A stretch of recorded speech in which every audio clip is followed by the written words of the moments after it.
This is SpaceX's second Tranche 1 mission this year for the agency.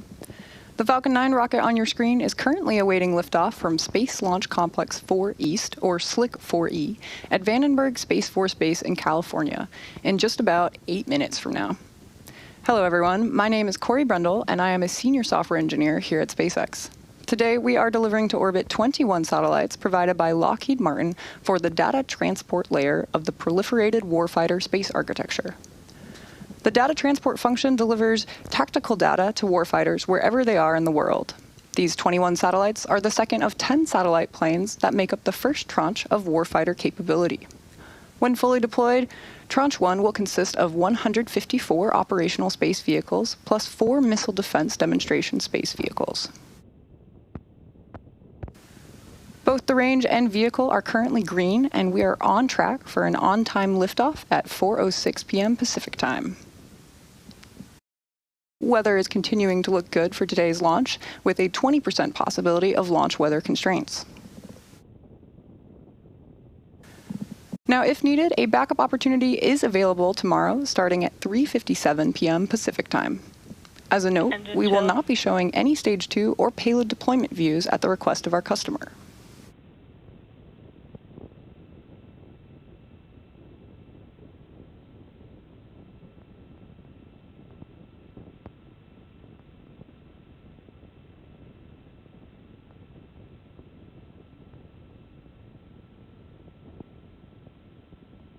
Let's go ahead and meet the Falcon 9 rocket on the pad. Falcon 9 is a two-stage rocket built for reusability that is 229 feet tall. At launch, it produces more than 1.7 million pounds of thrust. Rockets like Falcon 9 don't use all that power just to go straight up. Early in flight, Falcon 9 performs a gravity turn, which is a smooth pitch maneuver that tilts the rocket sideways to build Stage 1 RP1 load is complete. Great call out there. The gravity turn is a smooth pitch maneuver that tilts the rocket sideways to build up horizontal velocity. You may hear this call out about 10 seconds into launch as vehicle pitching downrange. Once the first stage completes its portion of the mission, it shuts down and separates. A stage rocket like Falcon 9 sheds that booster so that Stage 2 and the payload can keep climbing faster and more efficiently. After Stage 2, booster will land on our drone ship, Of Course I Still Love You, which is currently stationed out in the Pacific Ocean. This particular booster will be returning to Earth for its 7th time, having previously supported 5 Starlink missions and the Tranche 1 mission earlier this year. The second stage takes over from there. It's powered by a single Merlin vacuum engine, also known as the MVAC. With its extended nozzle and optimized design, the MVAC drives maximum performance in the vacuum of space. Topping off the Falcon 9 rocket is the payload fairing. This is a 17-foot wide carbon composite shell that protects the payload during the uphill trip through the atmosphere. About 3 minutes into flight, both halves of the fairing will separate and parachute back to Earth. Our fairing halves have seen multiple flights, with one half flying Falcon 9 tanks are pressing for strong back retract. Awesome call out there. Our fairing halves have already seen multiple flights, with one half flying for its 4th time today and the other for its 3rd. If recovery goes to plan, the fairings will be pulled from the ocean and prepped to fly again. This reusability is exactly what makes the Falcon 9 such a remarkable vehicle. Now, next up in the countdown, the transporter erector, or TE, will begin to retract. There we go. That is the TE retracting back from Falcon 9.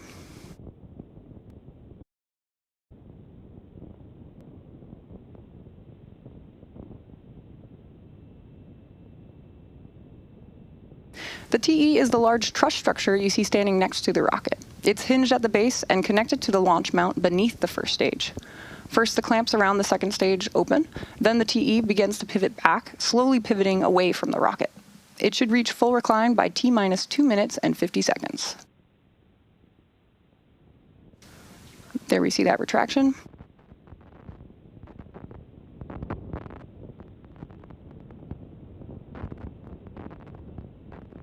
The TE is what provides fuel, power, telemetry, and command connections between ground systems and the rocket. The clamps at the top of the structure help stabilize the second stage during fueling, such as preventing movement in high winds. Once those clamps open, as they have now, the rocket is fully free at the top. So right now, both stages are nearly fully loaded with about 1 million pounds of propellant. That includes RP1, which is a highly refined kerosene, and liquid oxygen chilled to over 300 degrees below zero. Propellant is intentionally loaded late in the countdown because colder propellants are denser, and denser propellants mean more performance out of the same tank. Before any of that propellant flows, though, the plumbing and engines are also chilled down. That prevents thermal shock and boil off when the ultra-cold liquid starts moving. Stage 1 LOX load is complete. Great confirmation that the LOX load is now complete. Next up, we're waiting for the second stage load to finish.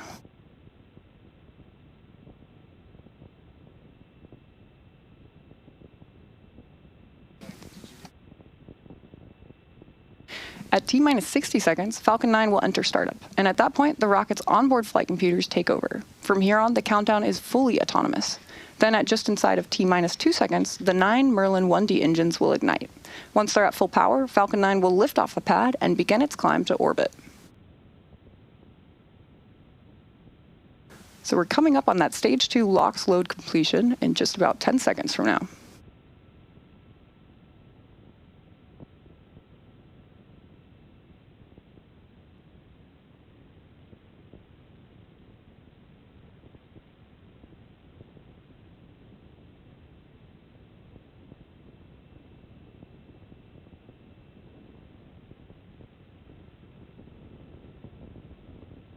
Weather is still looking green, and the range is... Stage 2 LOX load is complete.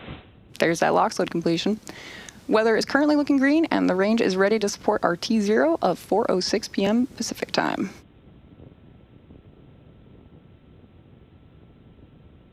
Ground gas closeouts. There's that call out that gas closeout has started. That refers to venting and closing out of our gaseous systems, such as topping off tanks and sealing vents to maintain pressure. We're standing by now for confirmation that Falcon 9 is in startup, which we should hear around the T-minus 1 minute mark.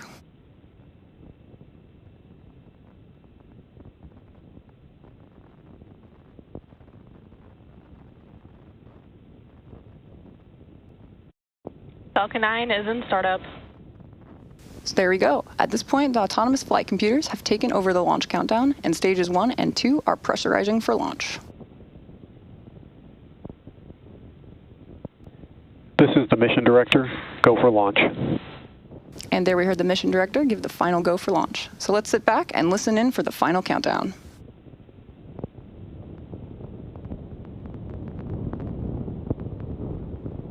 T-minus 3 seconds.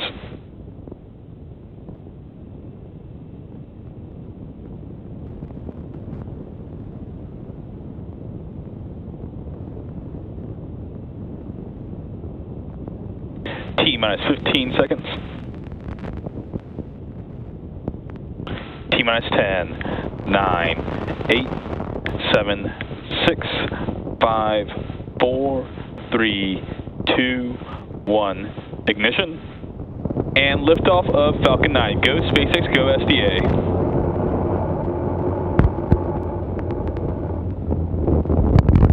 Vehicle is pitching downrange. MOD chamber pressures are nominal.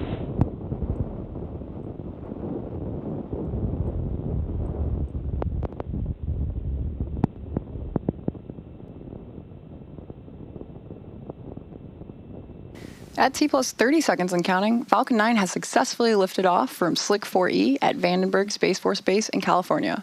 We've got a great view of the rocket today. In case you are just joining us, this is the Space Development Agency's Tranche 1 mission, and we just had an on-time liftoff today. Power and telemetry nominal. Nominal liftoff today at 4:06 p.m. Pacific time. Coming up next, the vehicle will be passing through max Q, which is the point in the mission profile where the vehicle Vehicle is experiences... supersonic.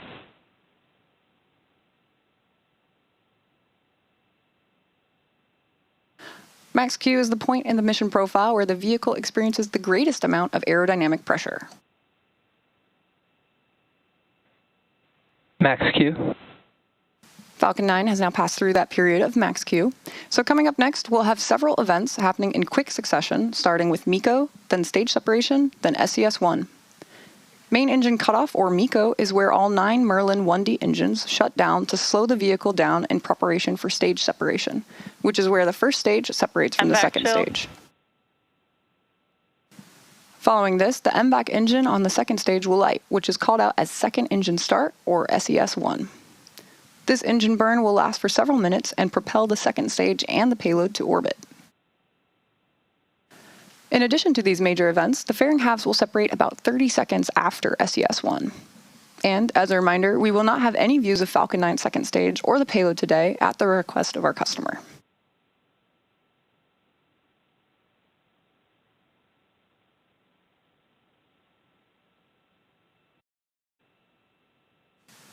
So we should be coming up on MECO in 15 seconds here.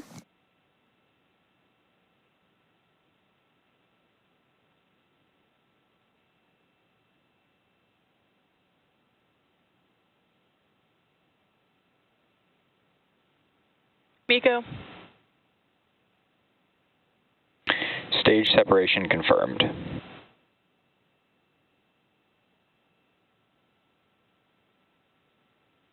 MVAC startup.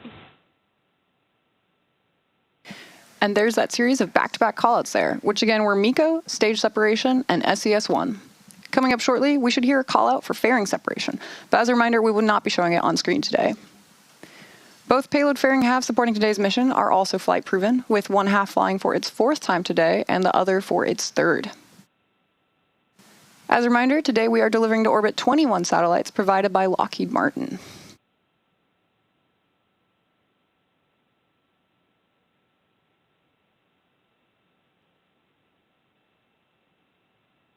Fairing separation confirmed. There's that confirmation of the fairing separation. As mentioned earlier, we will be attempting to retrieve these fairing halves again once they fall back to Earth with our West Coast recovery vessel, Go Beyond.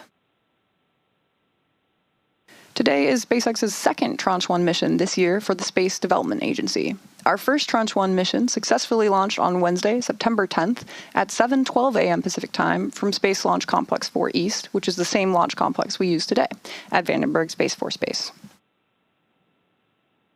The Space Development Agency's mesh network of optically connected satellites is primarily focused on tactical data delivery to warfighters, tracking and targeting for advanced missile threats, and beyond line-of-sight targeting for time-sensitive or mobile targets.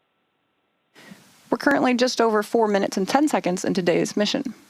The next major milestone coming up in about 3 minutes will be the entry burn of the Falcon 9 booster as it continues on its journey towards our drone ship, Of Course I Still Love You, stationed in the Pacific. To start the entry burn, we will relight 3 of our M1D engines, which is similar to pumping the brakes to slow down the vehicle as it passes back into the Earth's atmosphere. We need to slow down the vehicle to reduce re-entry forces, which then helps us recover and reuse the first stage.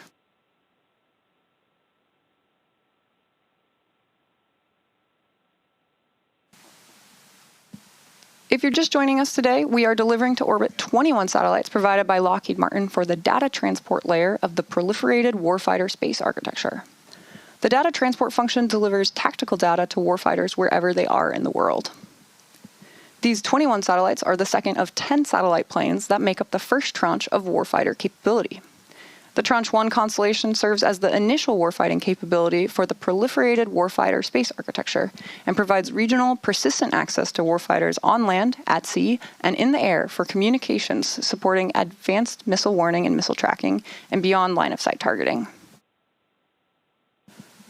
When fully deployed, Tranche 1 will consist of 154 operational space vehicles, plus 4 missile defense demonstration space vehicles.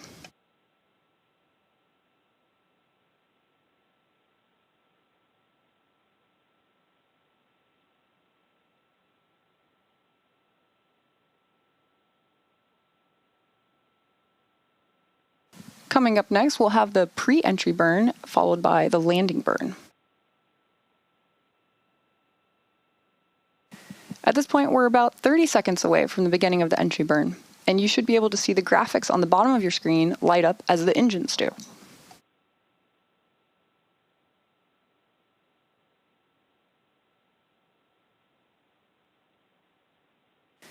Another 15 seconds here until that entry burn begins.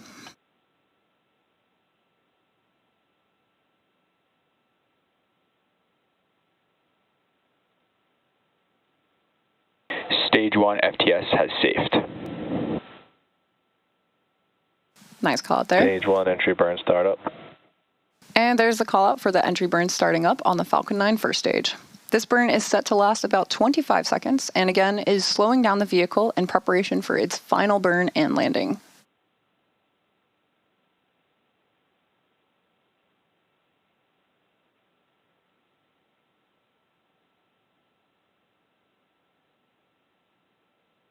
Stage 1 entry burn shutdown. There's that call out for entry burn shutdown, which marks the completion of the Falcon 9 first stage entry burn. Coming up next will be the first stage landing burn, which will start a little over a minute from now.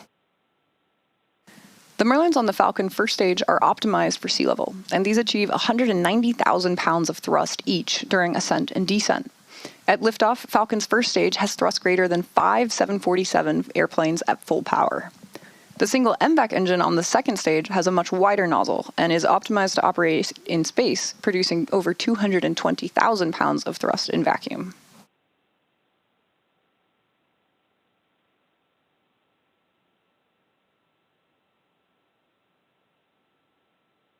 Stage 1 transonic. Stage 2 terminal guidance. Coming up next, we'll have the start of the landing burn of the first stage. The landing burn is the final burn of the Falcon 9 booster, and it's used to reduce the remaining speed of the vehicle for a gentle and precise landing on our drone ship, Of Course I Still Love You. Stage 2 FTS has safed. We should be hearing that call out for the first stage landing burn in a few moments from now.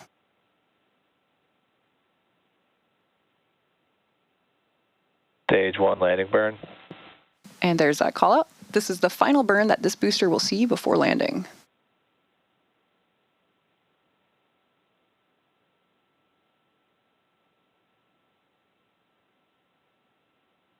Landing light deploy.